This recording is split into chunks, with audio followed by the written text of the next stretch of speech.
오늘이 무슨 날입니까? 어린이날이 되면 여러분 기쁩니까? 대찬아 기쁘냐? 장가까지 가놓고 어린이날은 몇 살까지 기쁠까요?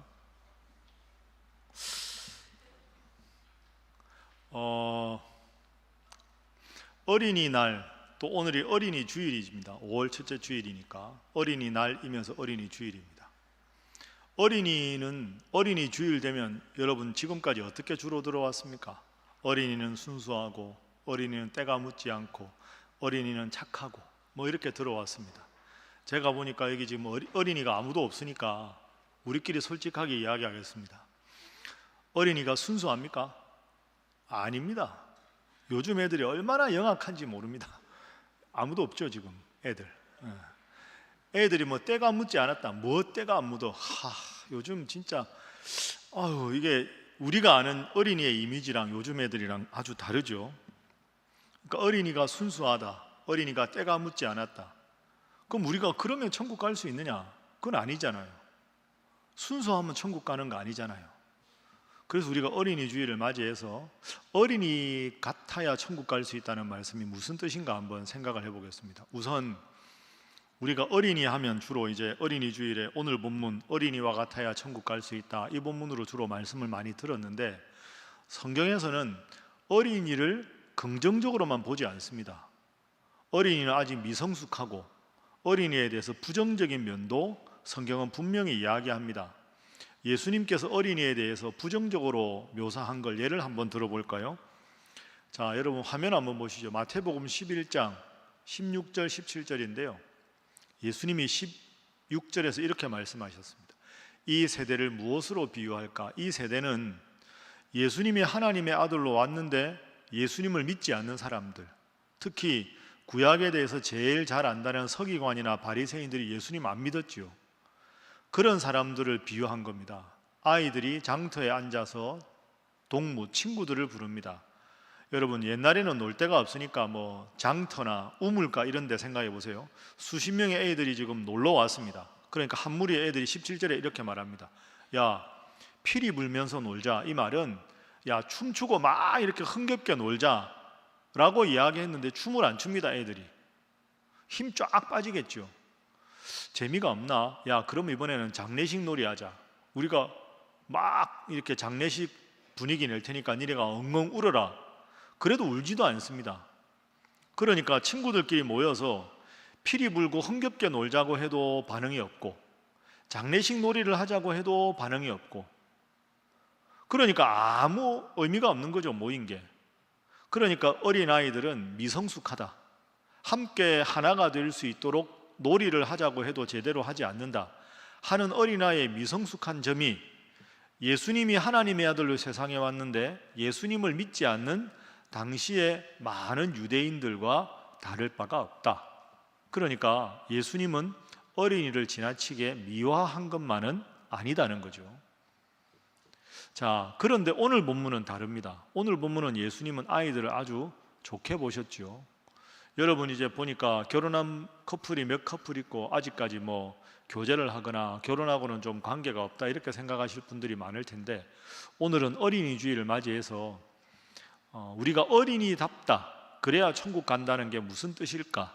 그리고 앞으로 여러분들이 이제 가정을 이루고 앞으로 이제 아빠가 되고 엄마가 되면 어떤 아빠, 어떤 엄마가 되는 것이 성경적으로 맞는 것인가, 자녀를 어떻게 키워야 되는가, 그것에 대한 교훈을 한번 지금부터 살펴보도록 하겠습니다. 자, 우선 3절 말씀 화면 한번 보죠. 3절 우리가 잘 아는 말씀이죠. 자, 함께 읽어봅니다. 시작. 이르시되 진실로 너희에게 이르노니 너희가 돌이켜 어린 아이들과 같이 되지 아니하면 결단코 천국에 들어가지 못하리라. 어린 아이들과 같지 않으면 천국에 가지 못한다. 그러면 뒤집어 말하면 어린아이들과 같아야 천국에 갈 수 있다. 그럼 어린아이 같아야 천국 간다고 하면 어린아이 같다는 게 무슨 뜻인가? 그 예수님이 4절에 말씀을 하셨습니다. 자, 4절도 함께 읽어봅니다. 시작. 그러므로 누구든지 이 어린아이와 같이 자기를 낮추는 사람이 천국에서 큰 자니라. 아멘. 자기를 낮추는 사람을 성경에서 뭐라고 합니까? 어떤 사람? 겸손한 사람. 그러면 정리를 해보면 어린아이 같아야 천국에 간다. 어린아이는 겸손하다. 어린아이가 겸손한가요? 아닙니다. 어린아이들이 겸손하지 않습니다. 어린아이들은 자기밖에 모릅니다. 뭐 먹을 거 이런 거 딱 움켜쥐면 절대 놓지 않고요. 자기만 압니다. 아직 미성숙하니까. 그리고 여러분은 안 그랬을 것 같은데 다 그럴 겁니다. 이렇게 나 혼자, 내가 뭐 큰아들이다 큰딸이다 혼자 사랑받다가 동생이 생겼어요. 그럼 엄마가 어느 날 동생을 안고 있으면 화가 납니다. 그럼 엄마가 부엌에 일할 때 모른 척하고 퍽 때립니다. 이렇게 웃지 마. 이거 다 그랬다니까. 나만 사랑받아야 되는데 제가 생긴 다음에 사랑을 못 받으면 막 발로 차기도 하고 애들이 그럽니다. 그러니까 아이들은 겸손하지 않습니다. 그러면 어린아이 같아야 천국 간다는 게 겸손하지 않은데, 겸손하다고 천국 가는 게 아닌데 그럼 이 말씀이 무슨 뜻이냐? 한번 지금부터 살펴보겠습니다. 우리가 읽은 본문이 마태복음 18장인데요. 그 앞에 있는 17장에 예수님이 십자가에 돌아가실 것을 예언을 하십니다. 17장 22절 23절 화면 한번 보시죠. 갈릴리에서 예수님이 제자들과 함께 있을 때 예수님이 말씀하셨습니다. 인자는 사람의 아들, 예수님이 스스로를 부를 때 인자라고 말씀하셨거든요. 내가 사람들의 손에 넘겨져서 십자가에 죽을 것이다 하고 예언을 하셨습니다. 여러분, 십자가가 어떤 의미일까요? 십자가는 예수님은 원래 하나님하고 능력이 같으신 분인데 하늘에 계시다가 이 땅으로 내려오셨죠. 그리고 사람들을 구원하기 위해 십자가에 죽으셨습니다.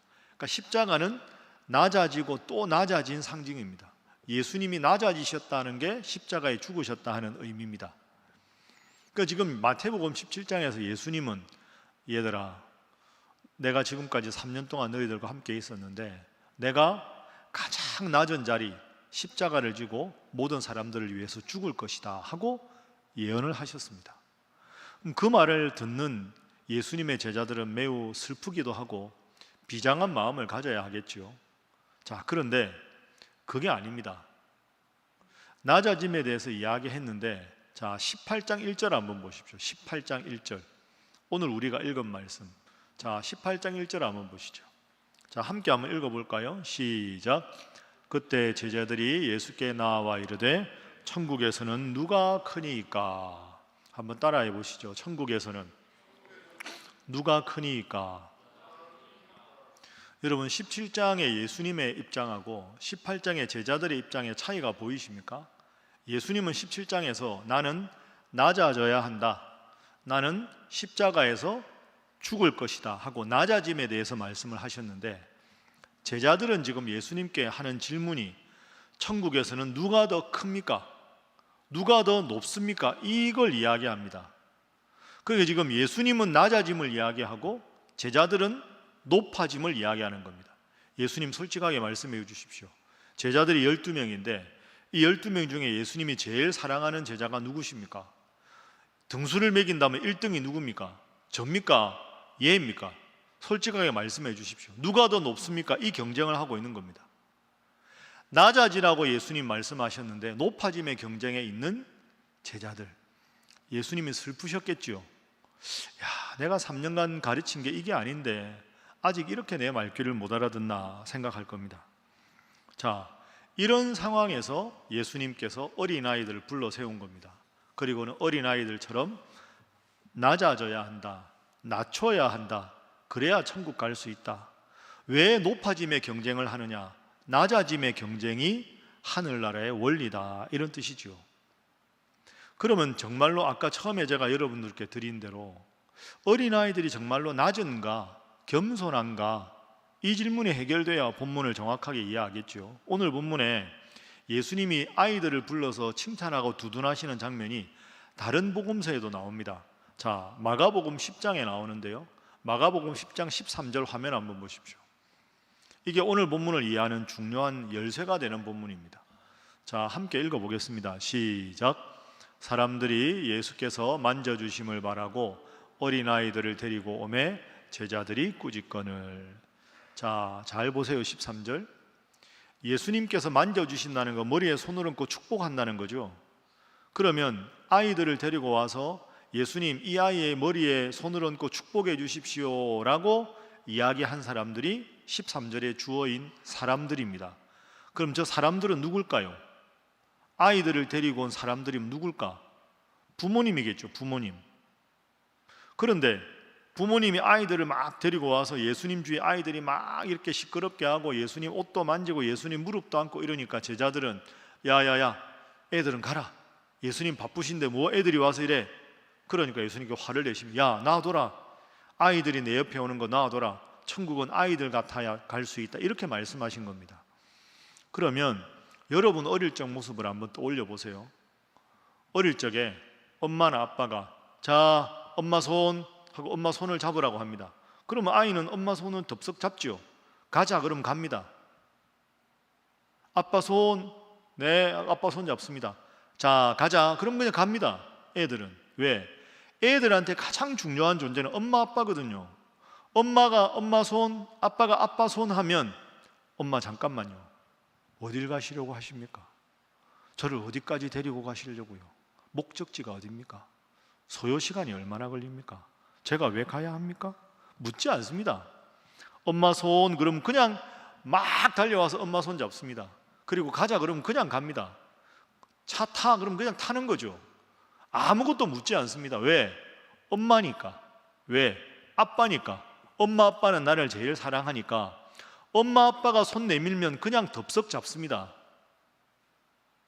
절대적으로 엄마 아빠에게 의존하기 때문이죠. 아무리 위험한 곳에 가도 엄마가 손잡으면 아이들은 무서워하지 않습니다. 아무리 힘든 곳에 가도 아빠가 옆에 있으면 힘들어하지 않습니다.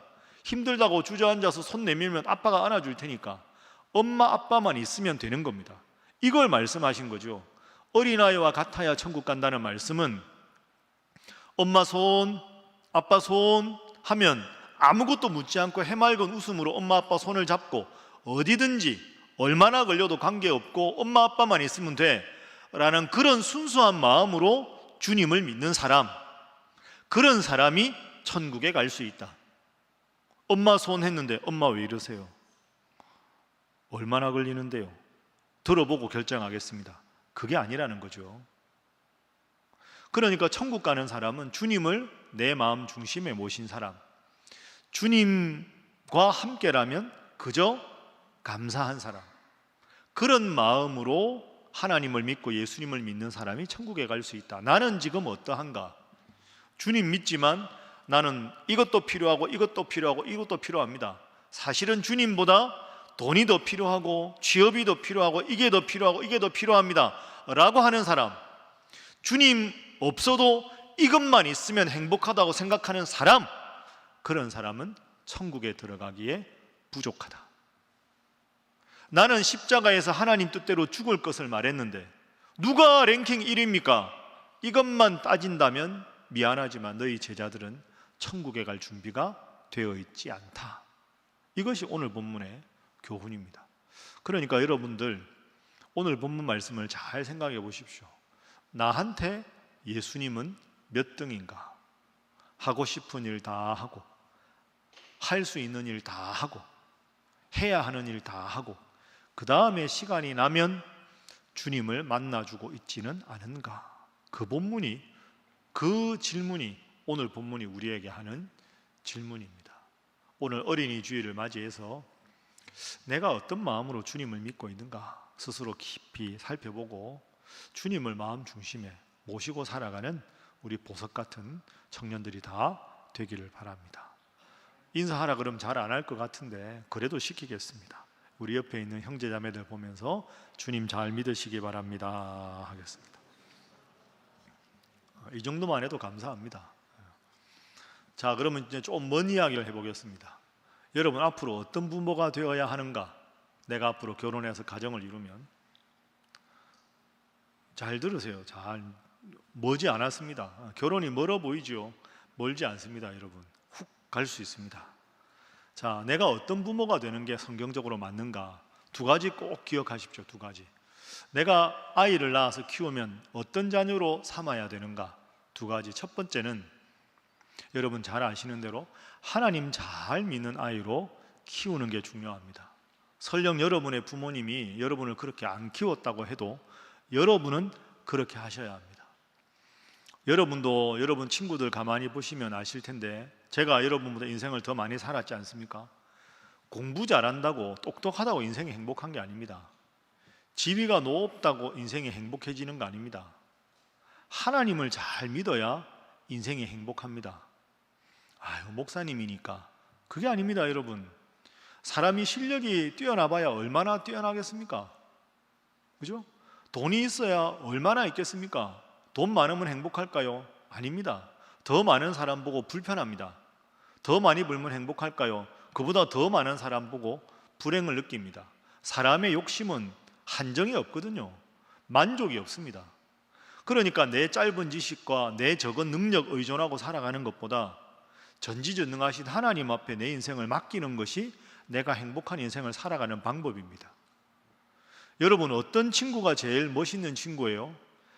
잘 됐는데도 겸손한 친구, 잘 안 되고 힘들 텐데도 미소를 잃지 않는 친구가 진짜 멋있는 친구 아닙니까? 그거 어떻게 하면 가능할까요? 하나님 잘 믿어야, 하나님이 그래도 나를 알아주신다, 그 믿음이 있어야 가능한 거 아닙니까? 근데 요즘에 좀 서글픈 건, 여러분은 신앙생활 하는데 요즘 아이들 대화하는 거 보면 끔찍합니다. 제가 이제 지난주에도 우리 교회 집사님께 들었는데요, 아이들끼리 대화하다가 야, 니네 집 어디야? 이렇게 이야기한다는 거죠. 너 어느 아파트 살아? 초등학교 막 유치원생들끼리 그렇게 이야기를. 내가 뭐 이렇게 이거 영상으로 이거 나가기 때문에 제가 이 아파트 브랜드 이름을 말할 수는 없는데, 그러니까 좀 고가의 브랜드 말고, 예를 들어서 정부에서 뭐 발주해서 지은 아파트 산다. 그럼 너 거지야? 이렇게 말해요. 거기 살아. 너 거지네? 유치원생이 그렇게 말했다는 거죠. 여러분, 저를 거짓말한 것처럼 저를 쳐다보시는데 제가 거짓말 아닙니다. 요즘 애들이 얼마나 좋은 점도 있지만 영악한지 증거를 보여드리겠습니다. 이거 몇 년 된 영상인데요. 자, 영상 한번 보죠. 여러분 한번 보신 적이 있는지 모르겠습니다. 훅 지나갑니다. 40초짜리거든요. 자, 영상 한번 보여주시죠. 제가 보기에 저거 작가가 써준 걸 겁니다, 아마. 그죠? 그렇더라도 저 작가가 누군지 진짜 만나보고 싶은데. 네. 여러분은 어떤 느낌이 드십니까? 저 여자아이가 이렇게 말했죠. 돈이 없으면 조그만 집에서 살아야 되잖아요. 그 다음이 나는 콧구멍 같은 집에서 살기 싫어요. 콧구멍이 얼마나 크길래 콧구멍 같은 집이라고. 얘가 왜 이런 말을 썼을까요? 뭐 얘가 한 말인지 작가가 들려준 말인지 모르겠는데, 콧구멍 같은 집이라는 말은 부모님이 그런 대화를 많이 했다는 뜻입니다. 집이 작다고 콧구멍 같은 집이라는 표현을 저 어린아이가 썼다는 건 이건 사실 무서운 일입니다. 남자아이가 이렇게 말하죠. 돈도 안 벌고 그냥 아이만 키우면서 구걸할 거예요. 아니, 아이 키우는 게 얼마나 중요한데 구걸할 거예요? 가난하면 아무리 가정적이어도 나쁜 추억만 쌓일 거잖아요. 가난하면 나쁜 추억만 쌓입니까? 절대로 그렇지 않습니다. 아니, 돈이 필요 없다는 게 아니고요. 아이 키우는 게 얼마나 소중한 일인데 집에서 아이만 키우면서 구걸할 거예요. 구걸, 이런 단어를 저 아이가 썼다는 게 충격이죠. 아니, 물론 여러분 돈이 필요합니다. 제가 돈이 아무 의미 없다는 거 아닙니다. 그러나 돈이 많아지면 행복한가요? 절대로 그렇지 않습니다. 돈 많으면 우리는 잘 산다고 하지요. 잘 산다 하는 말과 돈 많다는 말은 동의어가 아닙니다. 부자는 돈이 많은 사람이지 부자가 잘 사는 사람이 아닙니다. 가난해도 잘 사는 사람이 얼마나 많습니까? 부자여도 아주 못 사는 사람이 얼마나 많습니까? 돈 많은데 저 집 잘 살아. 그거 잘못된 거죠. 돈 많아도 가난한 사람이 많고요.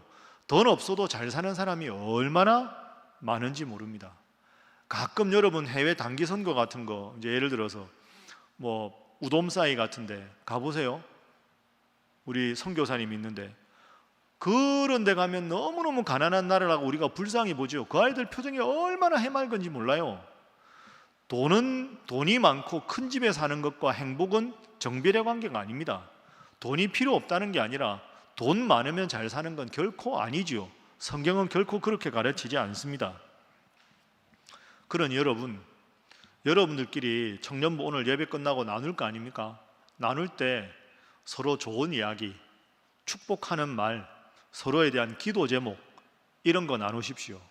그리고 여러분이 앞으로 집사님 되고 권사님 되고 장로님 돼도 교회에서 대화할 때 특히 여러분 아이들 옆에 있는데 제발 교회 신앙인들끼리 모여가지고 뭐 아파트 평수 이야기하고 뭐 명품 백 이야기하고 뭐 연봉이 얼마 그런 이야기 하지 마십시오. 그 하나도 도움 안 되는 이야기입니다. 제가 우리 교회 부임하기 전에 그 꽤 전문직 뭐 의사, 변호사 이런 분들 사업하는 사람들 모임에서 설교를 부탁해서 제가 9개월 설교하고 왔는데요.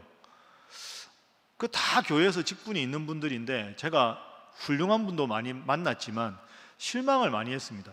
제가 설교자니까 메인 테이블에 앉을 거 아닙니까? 호텔에서 매주 목요일마다 가서 설교를 했는데요. 교수님 부탁을 해서 다 사업 이야기합니다. 뭐 이번에 투자를 해서 얼마를 벌었는 둥, 주식이 몇 배가 뛰었다는 둥, 그 다 뭐 상당히. 근데 그분들이 다 교회 직분자인데 제가 좀 아쉬웠습니다. 아니 이 중에서는 사업이 안 되는 분도 있을 거고 이분들은 투자하다가 좌절한 분도 있을 텐데 뭘 저렇게 저런 무용담을 하나. 여기 있을 때는 한 주간 어떻게 지내셨는지, 기도 제목이 뭔지, 좋은 일 있으면 축하해드리고 힘든 일 있으면 기도해드리고 그게 예수 믿는 사람들이 모인 모임이 돼야 되지 않습니까?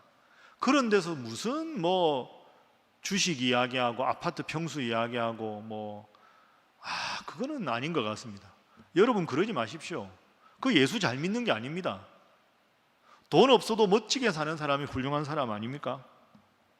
그래서 여러분들은 여러분의 부모님을 얼마나 존경하는지 모르겠는데 여러분의 부모님이 되시면 여러분의 자녀가 학교에서 존경하는 사람이 누구야? 라고 물으면 제일 존경하는 사람이 여러분이 아니어도 그래도 나는 우리 엄마 사랑해, 우리 아빠 사랑해, 우리 아빠 멋있는 사람이야, 우리 엄마 고마워, 그럴 수 있는 부모가 최소한 되어야 되지 않겠습니까?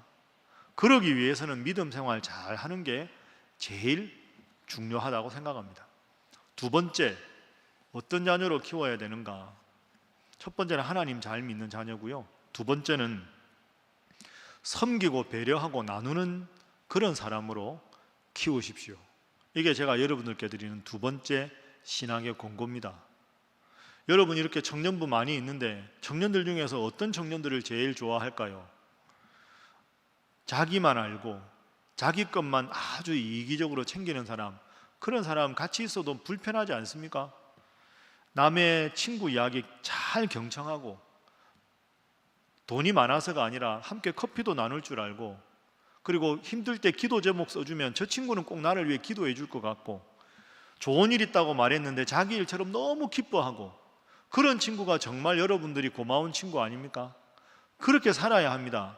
그렇게 살아가다 보면 그 사람들 주위에는 좋은 사람들만 모입니다. 지금은 잘 되는 것 같은데 철저하게 이기적이고 결정적인 순간에 자기 것만 챙기는 사람 점점 친구가 사라집니다. 외로워요. 나누고 경청하고 섬기고 베풀고 그게 결국 잘 사는 방법입니다. 이 두 가지가 중요합니다. 하나님 잘 섬기는 것, 나와 너의 관계에서는 서로 베풀고 나누는 것. 여러분 청년부에서도 이 찬양 많이 하죠. 요즘에는 일반 텔레비전에서도 많이 하던데요. 축복송 할 때 당신은 사랑받기 위해 태어난 사람 이거 부르잖아요. 이거 좋은 곡입니다. 내가 힘들고 어려운데 저렇게 불러주면 좋잖아요. 그런데 당신은 사랑받기 위해 태어난 사람으로 누군가가 여러분에서 기꺼이 축복하게 하려면 여러분이 먼저 다른 분들을 향해서 사랑을 나누어야 합니다. 내가 사랑을 나누어야 그분들이 저 축복송을 정말 진지하게 박진구 목사님 당신은 보기만 해도 좋다 이런 느낌이 들어야 진정 축복이 되는데 당신은 이렇게 되면 이게 사랑받으려면 내가 먼저 사랑을 나누는 게 중요하다. 여러분 이 두 가지 꼭 기억하십시오. 여러분 인생의 먼 일이라고 생각하지 말고 앞으로 자녀 낳으면 하나님 잘 섬기는 자녀로 그리고 나눌 줄 알고 베풀 줄 아는 모습을 부모가 보여야, 그래야 자녀가 잘 될 수 있습니다. 물론 이게 쉽지 않습니다. 저한테도 아들이 둘 있는데 쉽지 않습니다. 그래도 노력해야죠. 자녀 교육은요, 제일 제가 보기에 적절한 비유가 젖은 손으로 비누 붙잡는 것, 그게 제일 좋은 비유 같아요. 여러분, 이렇게 오늘 집에 가서 이제 세수하고 세안을 할 때, 세수할 때 이렇게 비누 가져와서 거품 내잖아요. 그리고 손을 닦았어요. 아직 물기가 남아 있잖아요. 그러면 다시 비누를 잡고 이렇게 거품을 내서 세안을 해야 되는데, 물에 젖은 손으로 비누를 만질 때요, 비누를 잡을 때 비누를 너무 꽉 잡으면 이 비누가 으깨져요. 그렇죠? 근데 비누를 너무 가볍게 잡으면 손에서 쑥 빠져나가 버려요. 그러니까 물에 젖은 손으로 비누를 잡을 때는 가볍게 잡되 일정한 힘을 가해야 비누가 내 손에서 빠지지도 않고 으깨지지도 않습니다. 여러분이 앞으로 이제 교회학교 선생님이 되거나 자녀를 키우는 부모가 되면, 너무 부모가 원하는 대로 강압적으로 하나하나 하게 되면 아이들이 상처를 받습니다. 꽉 잡으면 비누가 으깨지는 것 같아요. 근데 너 좋은 대로 하라 하거나 아무런 신앙의 훈련을 시키지 않으면 부모의 손에서 컨트롤이 안 됩니다. 마음대로 미성숙한 상대로 방황하게 되는 거죠. 가볍게 쥐되 적절한 힘으로 잘 조절하는 게 필요합니다. 그래서 자녀 교육의 부모가 제일 중요한 게 기도하는 겁니다. 내 능력으로, 내 경험으로 안 되니까. 여러분들이 부모가 돼도 부모 노릇이 처음이잖아요. 그러니까 잘하기가 힘든 거죠. 오늘 말씀을 정리해 볼까요? 어린아이 같아야 한다는 말은 엄마 손 하면 행복하게 따라 나가는 것처럼 주님이라고 부르면 기뻐하고 행복할 수 있는 사람, 그런 사람이라야 천국에 간다. 여러분이 앞으로 가정을 이루어도 하나님 잘 섬기고 나누고 베풀 줄 아는 그런 귀한 자녀로 키워서, 바라기는 우리 청년들이 앞으로도 결혼하고 또 자녀를 낳고 여러분의 자녀들도 다 우리 신일교회 출석을 해서 우리 신일교회 역사에 정말 신앙의 명문 가문을 이루는 그런 분들이 되었으면 좋겠습니다. 제 한 가지 작은 소원이 있다면, 제가 결혼한 지 올해 31년 됐거든요. 5월 3일이 이제 결혼 기념일이었는데요, 저를 주례해 준 목사님이 우리 아들 주례를 해줬으면 좋겠다. 이게 제 바람이었어요. 어떻게 될지 아직 모르겠어요. 여러분 중에 제가 주례한 분들 있죠. 제가 건강해가지고 여러분의 자녀들을 주례할 때 내가 주례했지, 딱 이렇게 하고, 야, 니네 엄마 아빠처럼만 살아라. 니네 엄마 아빠처럼만 살아라. 목사님 보기에 니네 엄마 아빠 진짜 훌륭한 분들이다. 그렇다고 꼭 저한테 주례를 부탁하라는 건 아닙니다. 근데 그 풍경이 멋있지 않아요? 니네 엄마 아빠 내가 주례했는데, 아들이든 딸이든 결혼하는데, 야, 니네 엄마 아빠처럼만 살아라. 진짜 훌륭한 분들이다. 그보다 더 멋진 교육이 어디 있겠습니까? 여러분, 자자손손 정말 하나님 잘 믿고 신앙의 명문가를 이루는 여러분 다 되기를 바랍니다. 기도하겠습니다. 하나님, 어린이 주일입니다. 순수한 마음으로 주님을 내 마음 중심에 섬기고 잘 섬기는 우리 살아가는 청년들이 되게 하여 주옵소서. 이것저것 해야 할 일도 많고 앞으로 열린 미래지만 무엇을 어떻게 해야 될지 답답하고 힘들 때 하나님 앞에 기도하면 하나님께서 이들에게 하나하나 인생의 방향을 잡아주시고 또 인도하시고 지켜주셔서 청년부통의 믿음 생활 잘하고 앞으로도 하나님 잘 믿고 하나님 앞에 복받는 귀한 믿음의 청년들 되도록 인도하여 주옵소서.